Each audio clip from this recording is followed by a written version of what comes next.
Good morning, everyone. We're few but mighty here at the Changemaker session. Thank you for joining us. It's so important that we continue to have parents dialogue with us what we're working on here at school, and also join us in these efforts so that you can talk with your children and maybe do something yourself. We're very excited to welcome back Aaron Moniz. We've been working with him for about 3 years, and he has three main things he works with us on. Number one, developing student leaders. So while he's here this time, he's working with a group of secondary students who are interested in leadership and helping them take action and develop their skills as leaders. The second one is really helping us in the IB journey in developing interdisciplinary, transdisciplinary units. So bringing science and art or bringing math and language arts together to really do something authentic and relevant in a global context. And the third one, which is dear to my heart, is helping us nurture changemakers. Right? He has a business. He was a third culture kid. He grew up internationally, like many of us have, or many of you did, or your children have, and now has worked around the world and then started his own nonprofit to help nurture this sort of attitude and skills in students.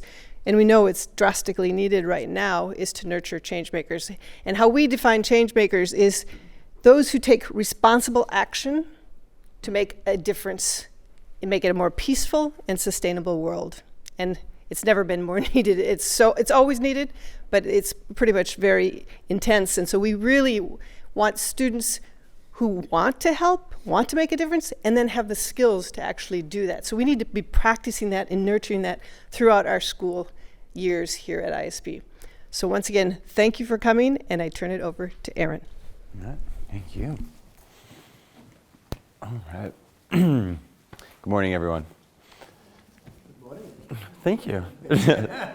So, raise your hand if you've been in a session with me before in the last 2 years, 3 years. Okay, good. Perfect. We got some. I mean, I'm so happy. No. I'm so happy that you're here. And what you'll see from my sessions is that it's one thing for me to explain, the theory behind it. It's another thing to put you in the shoes of the students and let you experience the journey. So today I'm going to talk to you just a little bit about, change-making action, what that means throughout the programs at the school, right? How it is that we're actually living this mission in our curriculum, in our co-curricular programs, in our student leadership programs within our clubs. And then I'm going to put you on a little change maker journey to see what you can come up with. And so one, you'll understand what your PYP students are going through, what is happening in exhibition, what's happening in services action, what's happening in CAS. Right? And my call to action at the end of the session will be, how might we be able to support our students in further change making efforts?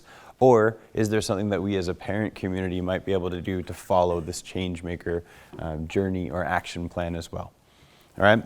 So really quickly, my name is Aaron. Right? I am the co-founder of an organization called Inspire Citizens.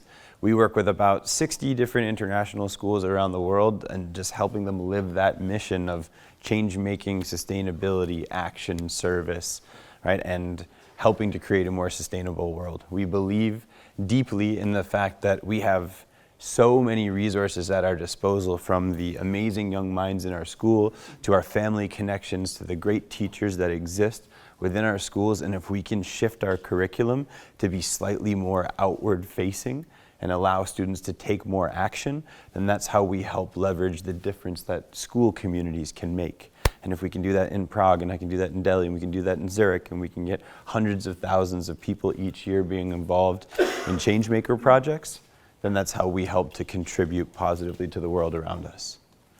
So, quickly about us, little intro, and then I'll dive right into today's session. Our organization, we do 4 main things, and we're just starting a 5th area as well.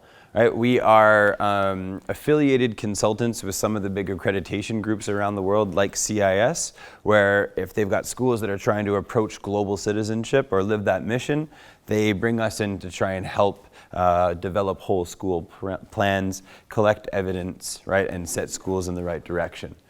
And so we set up whole school models, right, where most schools have a mission statement based around creating change makers, and we say, what tools do you use? What does that look like? how do we set up professional development systems across the school? How do we build it into curriculum? How do we build it into your co-curricular programs? And then just like with ISP, over 3 years, 4 years, we're going to deeply develop that and build capacity within an organization so that mission statement lives at the school, right? Or is strengthened at the school. We work directly with educators on curriculum design, and we have some online programs where teachers from around the world join our programs. We work directly with students, hosting changemaker conferences, developing student leadership programs, running changemaker events, doing virtual seminars where we teach different skills depending on the context.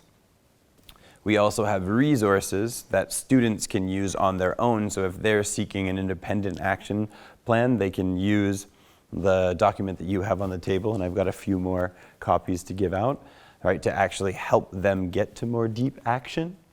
And we have also just started a nonprofit because we hope that we can more equitably offer these kinds of services to schools that don't have budget. So we're hoping to partner with PTA organizations from schools, nonprofit grants, and seek other types of benevolent funding to be able to partner schools with schools that don't have budget to leverage common student leadership programs or share professional development resources with other schools within the region. And then lastly, we share stories. So a lot of people are saying, well, how do I do global citizenship education? What does that look like in a grade 1 team? What does that look like in a 9th grade math class? So we have some storytellers that work in our organization, and they interview all of our teachers from different partner schools and show the story of what change-making, sustainability, action looks like in the curriculum. And then they also interview students from different change-making projects and different action projects from schools around the world. And you can hear from the voice of students how they took action and what it meant to them, how it changed their lives. So if you are a podcast person or you're going to the gym later on tonight, you want to listen to something, or on the drive home, the Empathy to Impact podcast is where you can hear it all coming from the voices of students. And our vignettes are also under the Inspire Stories part of our page.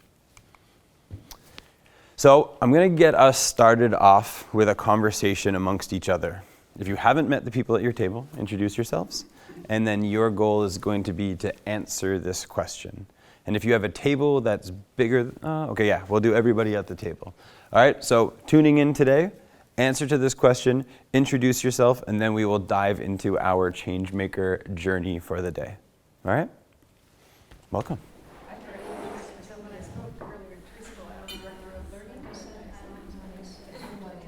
My name is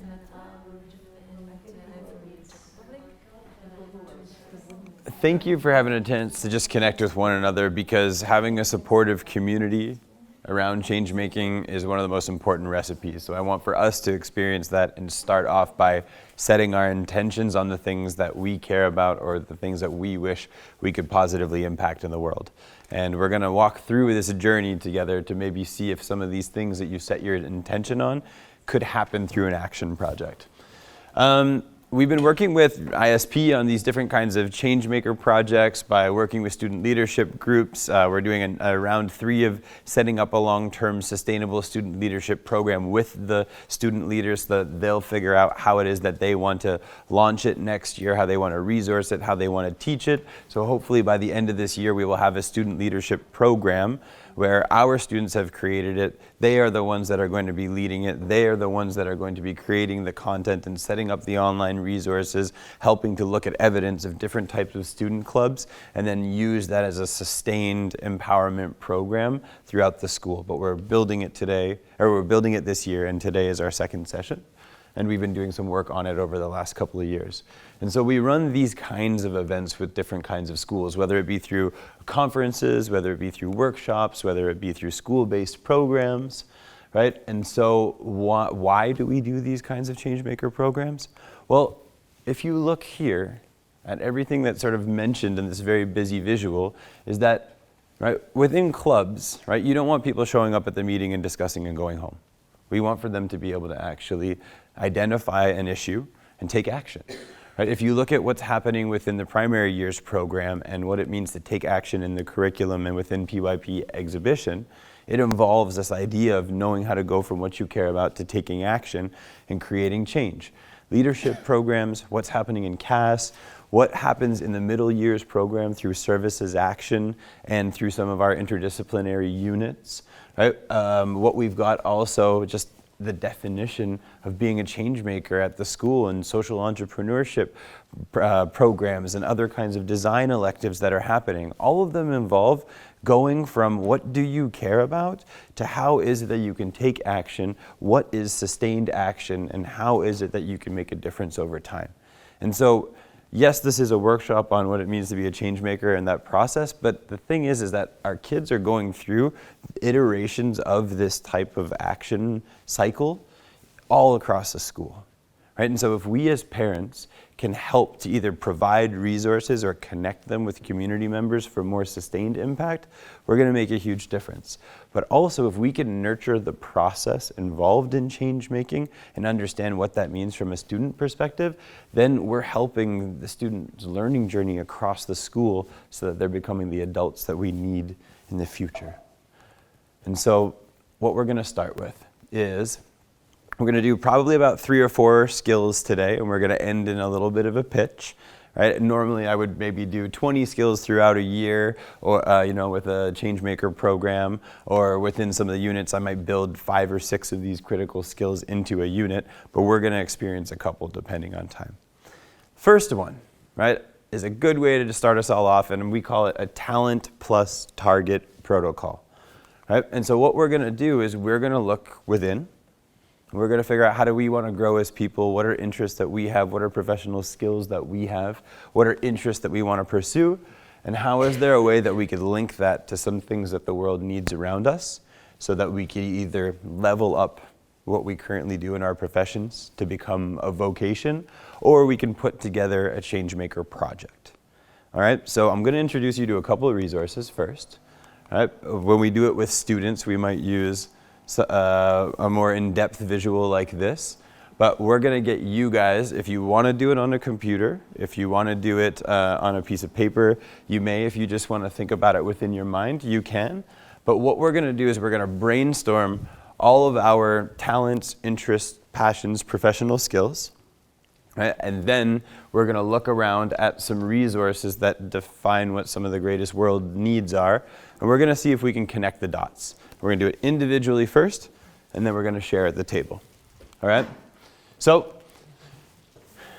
do you love reading? Are you into CrossFit? Are you a cook? Do you work in finance? Right? What passions, talents, skills do you have?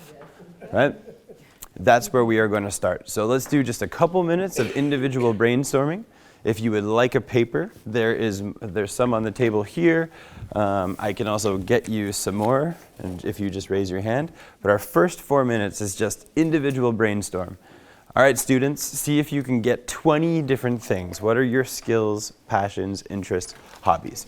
All right, so we've got a whole bunch of talents, interests, passions, professional skills, things that we're good at, right? Imagine this being a 5th grader entering into exhibition and saying, what is it that I want to study as my culminating experience for grade 5? What is it that I want to do as a service club? What is a service as action project that I want to build? It's got to start from something that you enjoy, right? If you are a musician and you want to figure out how to use music to do good and have an impact, then dive more deeply into that and develop those skills and interests. Don't join a club that is about something that you don't really resonate with. All right? Number 2, we're going to look at a couple of resources, or you can just draw from the top of your mind like you did at the inclusion activity. But what do the world needs? What are the world's needs? What does the world need? Right? Is there maybe more of a sustainability issue that you think we need to? Is there maybe more of a identity, diversity, being more accepting of people around us, building community, fostering relationships idea that we need to develop more? Right? Is there a health, spiritual, physical, intellectual well-being issue that maybe we need to solve? Right? Or is it maybe something more just around generally the kids need to reduce stress in school, or right? We need to work on, celebrating opportunities for peace and nonviolence in our community. Right, so your goal for the next 5 minutes on the other part of your Venn diagram or on the backside of your paper or somewhere else is we're going to start brainstorming what are some of the world's needs. Okay, and I've got 3 resources that I brought just in case you want to jog some or look at some ideas. And on the table we have an elementary resource, right, that breaks down the United Nations Sustainable Development Goals into potential actions. Right, so if you care about clean water and you're like, oh yeah, I want to figure out how to defend people's rights to clean water in a toilet. That's something that was really interesting to me when I went on a vacation, and I think that's really important, right? Maybe that's an issue that you choose. And so these resources will help you think about some things that we could pinpoint as the world's needs. You see the bigger goal here. And these ones are more for elementary students. These ones are the ones that I would use. They are actually the United Nations Sustainable Development Goals and Targets, right? And this is what world leaders are working on, actually taking action on right now. So pick 1 or 2 of these that might resonate with you. All right, and then there's one other resource. This is a really cool anti-bias, an organization that focuses on building anti-bias and anti-racism into schools.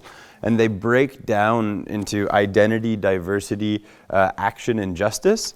And within this, right, this is for kindergarten students. You'll see there's kindergarten, grade 3, grade 6, grade 9. And so it's like, I feel good about myself without being mean or making other people feel bad. Right? I like being around people who are like me and different from me, and I can be friendly to anyone.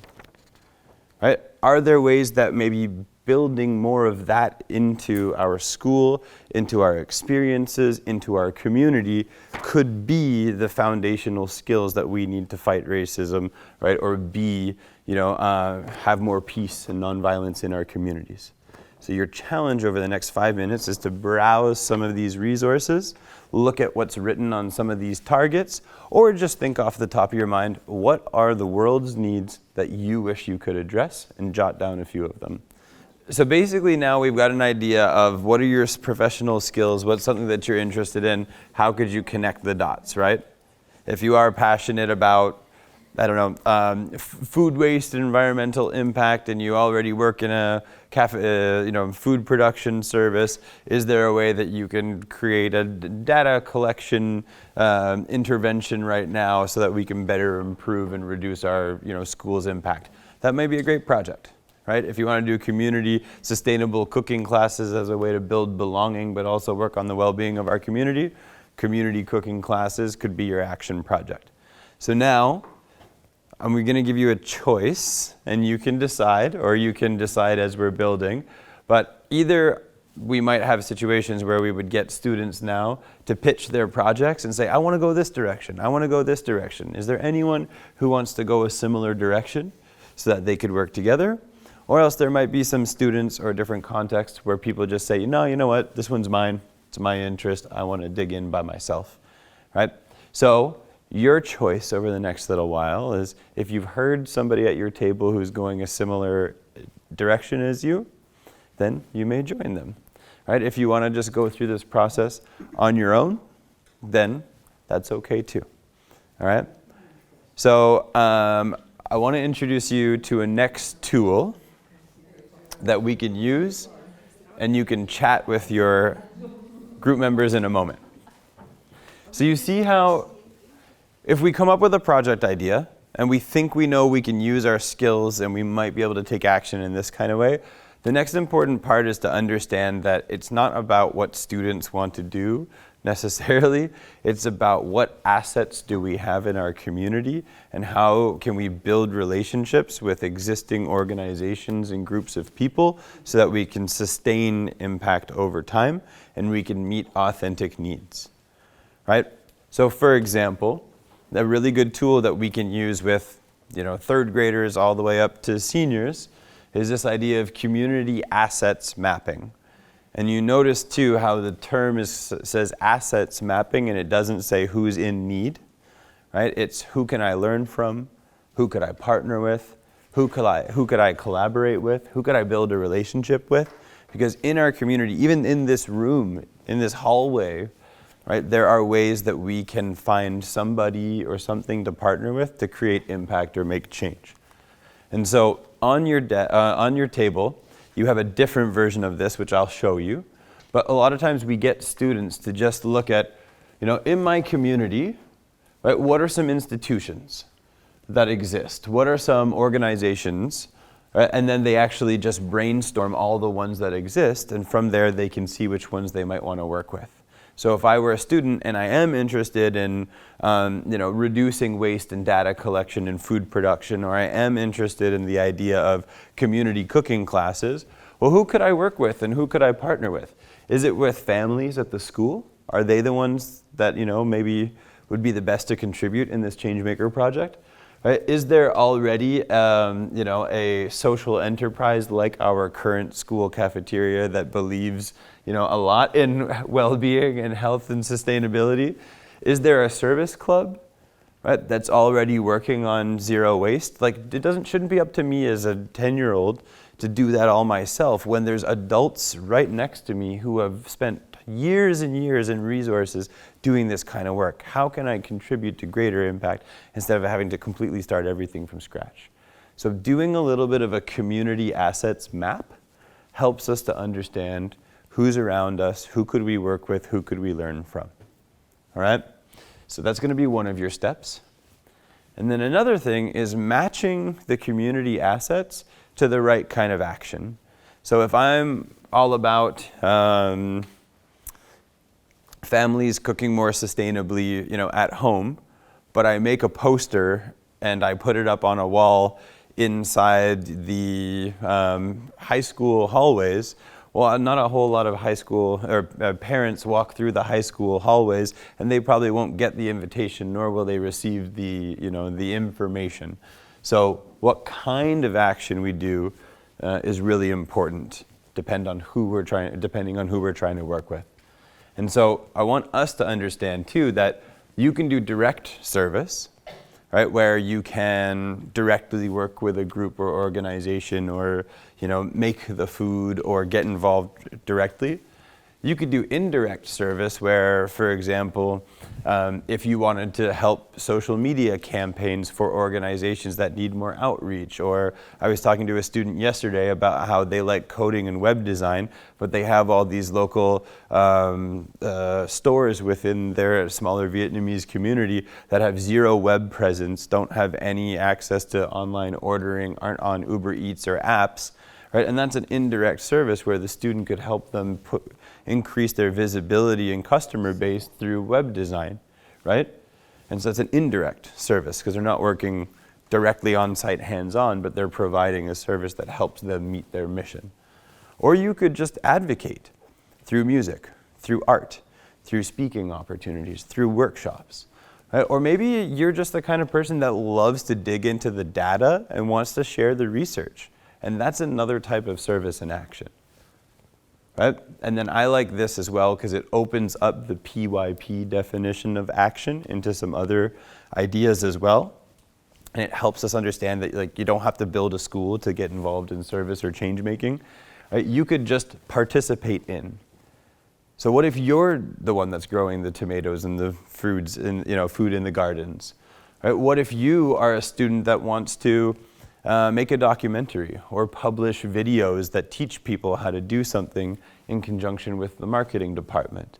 Right? What if you want to run a workshop on healthy eating strategies? Right? What if your whole purpose is to adapt your own lifestyle change and have a grade 4 or actually grade 3 conscious consumers unit where we all practice with our families how we could reduce our impact through consumption? Right? So there's all these different types of action that we can take, but we have to choose the one that fits our passions, is actually going to serve the need, is something that matches our community partner and who we're trying to collaborate with, right, and how it's going to build a relationship and actually have impact, right, and if in a learning context is an opportunity for transfer, and if it's just an independent action project that you're doing, then just what you think is going to have the most impact. So we've got right now talents, targets, who are we going to collaborate with, what kind of action. All right? And so your job now is to put those 4 together into a pitch. Right? What are your skills? What issue are you trying to address? Who in your community might you collaborate with? And what kind of action might you take? And all of those things that I just referenced are right in front of you on the table. Community assets audit and different definitions of action for a high school, PYP, and our definition. All right, and you can either work by yourself if you'd prefer to think alone, or you could join up with a shoulder partner or a small group and do this protocol together. All right, let's give you about 10 minutes to chat. I want to do just a quick share. You can either share a group or an idea that your group was talking about, right? Or if you want to pass to somebody to share an idea that they were thinking about, I would love to hear maybe some of the ideas that have come up off the tables, and then I want to show us some next steps. One of the talents that I wrote down was reading, and then I had education for everyone, and I was thinking about how maybe create some kind of space where people can read stories to children. Maybe it would be possible to partner with a library. Yeah. And nurture the love of stories.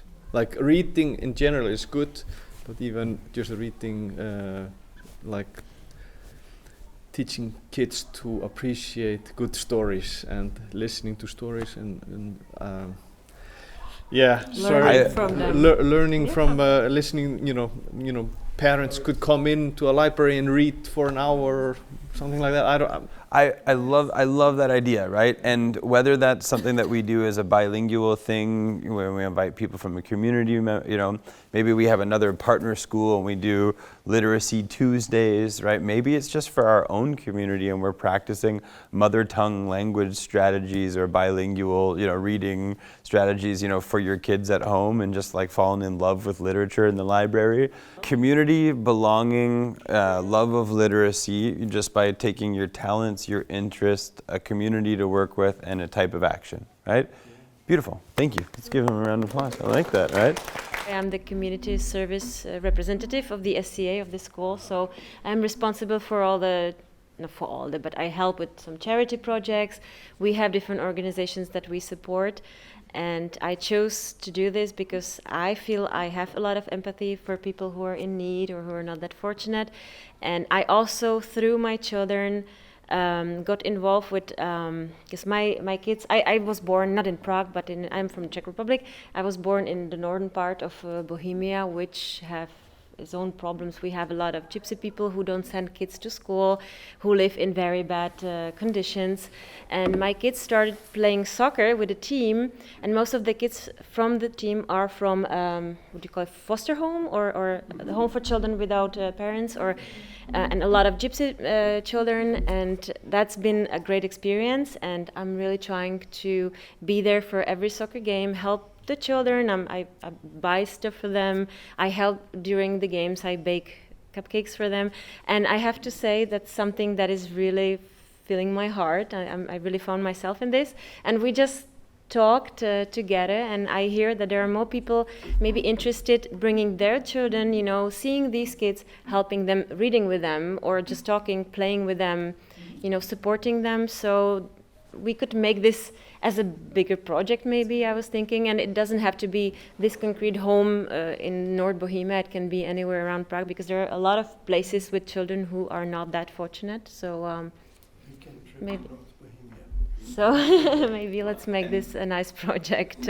And I love that, because like if you're taking individuals that we could build relationships with, learn more about their lives, build friendships. There are people within our community who are our community, and can we take maybe something like what we're already doing, like our sports programs, and turn that into something more, like, you know, literacy fun, or we were talking too about like other kinds of sports events and using the ISP facilities to bring their family or their schools along as well. So yeah, there's so many ways that we can take the things that we're already doing and just shift, you know, to be a little bit more outward facing if we can identify an opportunity, right? Or maybe some kind of need that's not being met. So I love that. Thank you for sharing. Appreciate it, right? We are going to produce our food with our farm. We are going to make our plates and our cups via ceramics with our ceramics plates nearby our farm. And we can also, also can combine it with the school, let's say, or with the community at the place where we live, and stop buying plates, stop buying fruits. Let's produce them. So it's much easier, it's much more funny, it's much more, of course, friendly for the environment. I've got it right. Excellent. And all this can be done via listening music, via listening a podcast or a story about, you know, life or something like that. And so you can be active, you can be productive, you can feel, and I can say feel the earth, feel the clay, feel the smells of all that, and be a part of it. And you know, that's I don't know. Somebody I will just complete yes, the yes. thing, because she has a passion with pottery, and we said in the school there is a ideal plate. How much protein, how much carbohydrate, how much, you know, all the other stuff, fruits and vegetables, etc.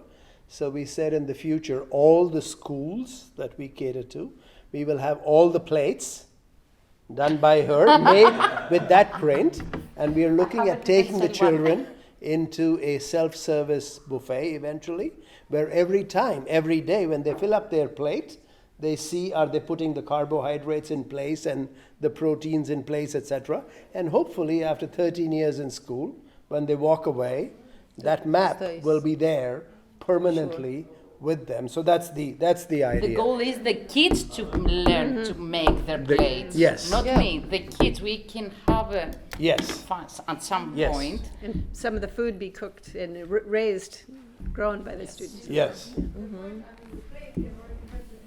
It will. That'll be the the idea. Yeah. That's That'll be the idea. design on every single plate, Yeah. no matter what you eat in it.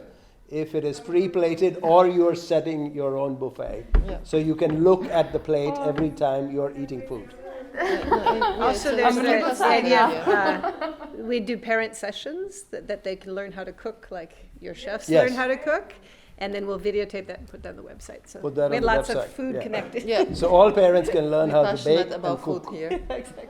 See, round of applause. There were so many awesome ideas in that, right? And, you know, I know that we're gonna, I want to close up in a moment, but part of the reason